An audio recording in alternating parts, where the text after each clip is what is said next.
कविता पहली। भारत महिमा। हिमालय के आंगन में उसे किरणों का दे उपहार। उषा ने हंस अभिनंदन किया और पहनाया हीरक हार। उपहार मतलब भेंट, हीरक हार मतलब हीरों का हार। भावार्थ। भारत की महिमा का गुणगान करते हुए कवि जयशंकर प्रसाद कहते हैं कि हिमालय पर्वत के आंगन में उषा ने हंसकर किरणों का उपहार दिया। उषा ने इस देश का अभिनंदन करते हुए इसे हीरो का हार पहनाया, अर्थात सूर्योदय होने से कुछ पल पहले उषा रूपी किरणों का हिमालय के आंगन में आगमन हुआ। भारत देश में उदित होने वाली उषा अपने साथ सुनहरी किरणों को लेकर आई, मानो वो भारत का अभिनंदन कर उसे हीरो का हार पहना रही हो। जगे हम लगे जगाने विश्व, लोक में फैला फिर आलोक। व्योमतम पुंज हुआ तब नष्ट, अखिल संस्कृति हो उठी अशोक। आलोक मतलब प्रकाश। व्योमतम, व्योम मतलब आकाश। तम मतलब अंधेरा। संस्कृति मतलब संसार। अशोक मतलब शोक रहित। भावार्थ। उषा के उदित होते ही सभी भारतीय ज्ञान रूपी किरणों के साथ नींद से जाग गए। वे सिर्फ जागे नहीं, बल्कि उन्होंने दुनिया में व्याप्त अज्ञान रूपी अंधकार को दूर करके सभी को जगाया। इसी तरह समस्त संसार में ज्ञान रूपी प्रकाश फैलने का पुनीत कार्य भी किया। भारतीयों के इसी श्रेयस्कर कार्य के कारण ही विश्व रूपी आकाश में फैला हुआ अंधकार नष्ट हुआ और इस तरह समस्त संसार से शोक दुख आदि का अंत हुआ। विमल वाणी ने वीणा ली, कमल कोमल कर में सप्रीत। सप्त स्वर सप्त सिंधु में उठे, छीड़ा तब मधुर साम संगीत। विजय केवल लोहे की नहीं, धर्म की रही धरा पर धूम। भिक्षु होकर रहते सम्राट, दया दिखलाते घर घर घूम। धरा मतलब धरती। भावार्थ।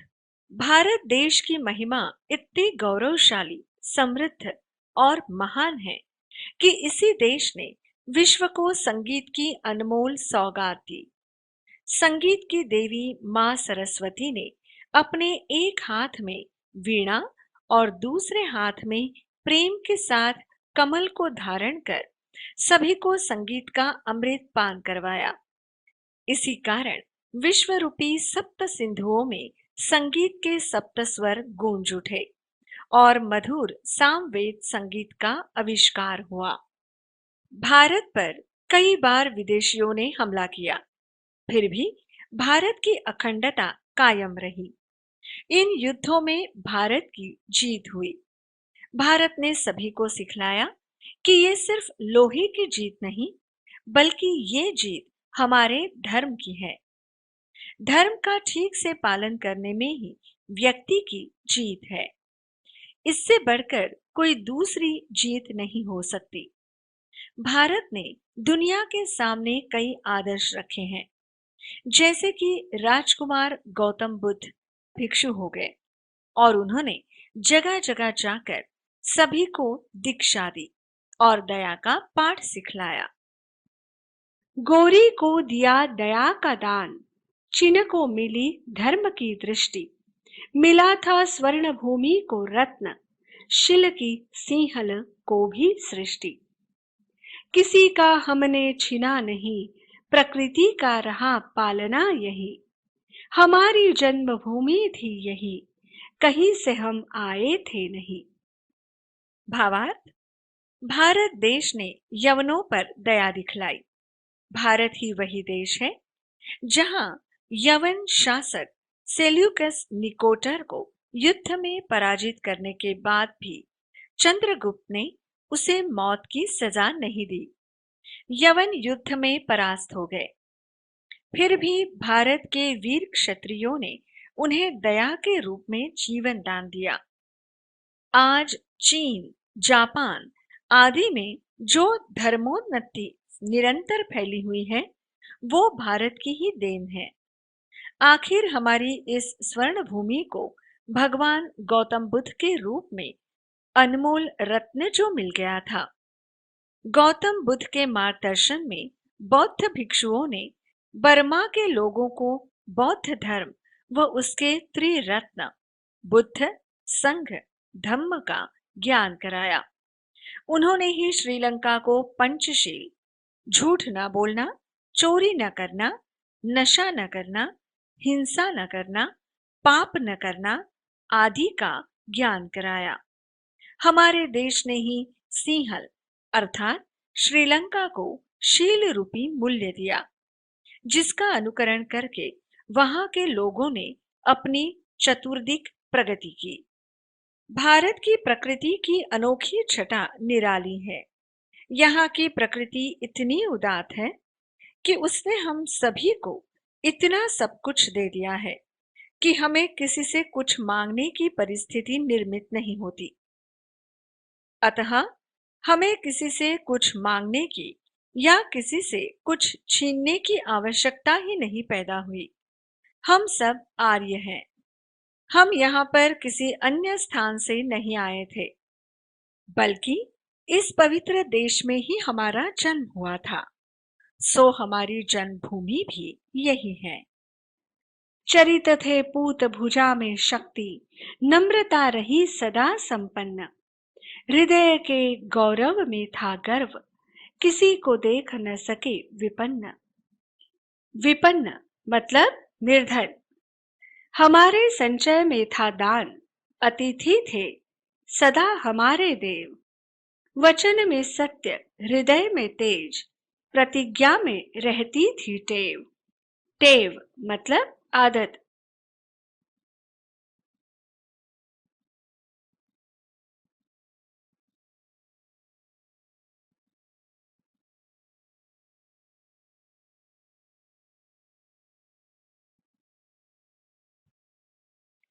कवि के मतानुसार भारत देश को सोने की चिड़िया कहा जाता था। हमारे पास धन धान्य की कमी नहीं थी। इसी कारण दान करने में हम पीछे नहीं हटे। अतिथि देवो भवः की संकल्पना का भारतवासियों ने पालन किया। भारत माता के पुत्र वचन को महत्व देते थे। जैसा कहते थे वैसा करते भी थे। उनके वचनों में सत्यता थी, हृदय में तेज था और उनकी प्रतिज्ञा भी दृढ़ हुआ करती थी। वही है रक्त, वही है देश, वही साहस है, वैसा ज्ञान। वही है शांति, वही है शक्ति, वही हम दिव्य आर्य संतान। जिए तो सदा इसी के लिए, यही अभिमान रहे ये हर्ष। निछावर कर दे हम सर्वस्व, हमारा प्यारा भारतवर्ष। निछावर करना मतलब अर्पण करना, समर्पित। भावार्थ, हम भारतवासी अपने अतीत के गौरव को कैसे भूल सकते हैं। आज इतने युगों बाद भी हम उसी भारत देश के निवासी हैं। आज भी हमारी रगों में वही रक्त है, वही साहस है, वही शांति एवं वही ज्ञान विद्यमान है। आखिर हम वही दिव्य आर्य संतान हैं, जिसने वर्तमान भारत में भारतीयता को जीवित रखा है। हमारे अंतर्मन में आज भी शांति व सामर्थ्य निहित है। आज हम सभी भारतवासी देश के गौरव एवं उनकी अस्मिता को बरकरार रखने के लिए सदैव तत्पर रहते हैं। इसी कारण हम प्रगति पथ पर हैं और बड़ी खुशी के साथ हमें इस बात का अभिमान है। इस पवित्र, पावन एवं गौरवशाली भूमि पर अपना सर्वस्व निछावर करने के लिए हम सदैव तत्पर हैं।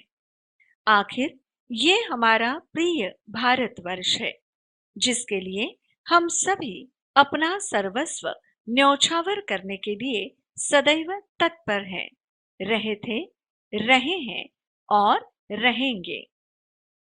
कविता पहली। भारत महिमा। हिमालय के आंगन में उसे किरणों का दे उपहार। उषा ने हंस अभिनंदन किया और पहनाया हीरे का हार। जगे हम लगे जगाने विश्व, लोक में फैला फिर आलोक। व्योमतम पुंज हुआ तब नष्ट, अखिल संस्कृति हो उठी अशोक। विमल वाणी ने वीणा ली, कमल कोमल कर में सप्रीत। सप्त स्वर सप्त सिंधु में उठे, छिड़ा तब मधुर साम संगीत। विजय केवल लोहे की नहीं, धर्म की रही धरा पर धूम। भिक्षु होकर रहते सम्राट, दया दिखलाते घर घर घूम। गोरी को दिया दया का दान, चीन को मिली धर्म की दृष्टि। मिला था स्वर्ण भूमि को रत्न, शील की सिंहल को भी सृष्टि। किसी का हमने छीना नहीं, प्रकृति का रहा पालना यही। हमारी जन्मभूमि थी यही, कहीं से हम आए थे नहीं। चरित थे पूत, भुजा में शक्ति, नम्रता रही सदा संपन्न। हृदय के गौरव में था गर्व, किसी को देख न सके विपन्न। हमारे संचय में था दान, अतिथि थे सदा हमारे देव। वचन में सत्य, हृदय में तेज, प्रतिज्ञा में रहती थी टेव। वही है रक्त, वही है देश, वही साहस है वैसा ज्ञान। वही है शांति, वही है शक्ति, वही हम दिव्य आर्य संतान। जिए तो सदा इसी के लिए, यही अभिमान रहे ये हर्ष। निछावर कर दे हम सर्वस्व, हमारा प्यारा भारतवर्ष। जय शंकर प्रसाद।